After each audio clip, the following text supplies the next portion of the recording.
All right, so the Korean Mail published this article yesterday, and with it came a whole bunch of victim blaming. You can pause to read all of these if you like. Look, I'm not going to bother addressing the just a friend bullshit. Look, Han was my best friend. I may not have been hers, but we had a great friendship. And if you want to think of it as something else, then go ahead. That's up to you. You've already made up your mind. If you want to see me do a full breakdown of this, then head over to my YouTube channel for a bit more of an understanding around victim blaming and why people do it.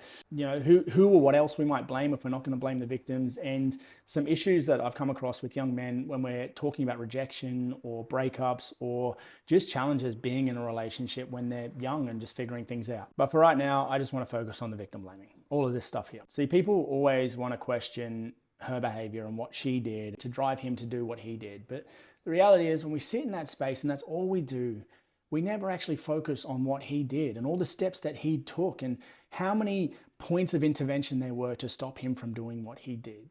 And if we fail to hold people accountable to abuse, then we will always fail to protect victims and survivors. And that is absolutely what I did. I failed. And that was part of what this article was about, saying that I fucked up. So maybe don't make the mistakes that I did. And I'm not looking for a sympathy party or any of that bullshit. It's about the reality of how we show up and why we should show up. Because like Jane Gilmore talks about this in her book, Fixed It, she goes through a scenario of how if a woman is with a male colleague and having a few drinks at a bar and then goes back to his place and then he sexually assaults her, all these questions will be asked about what was she drinking, what was she wearing, why would she go back to his place, and why would she lead him on like that? And all these kinds of questions would be asked of her.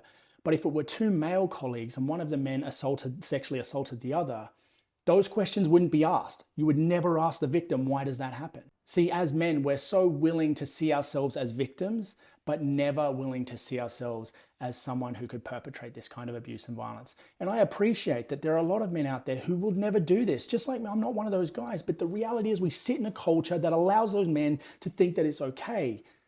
And while we continue to blame women for the abuse that men perpetrate, we never fix the problem. We never solve the problem. We never address the issues that are happening in our own social circles.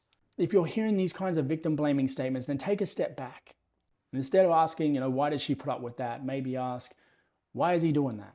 Instead of asking, what did she do? Maybe ask, how can I stop him from taking those steps? And if you start thinking about what would drive a man to do this, one answer might be that he doesn't have enough mates in his social circle holding him accountable and getting him towards the support he needs. And ultimately, always believe survivors.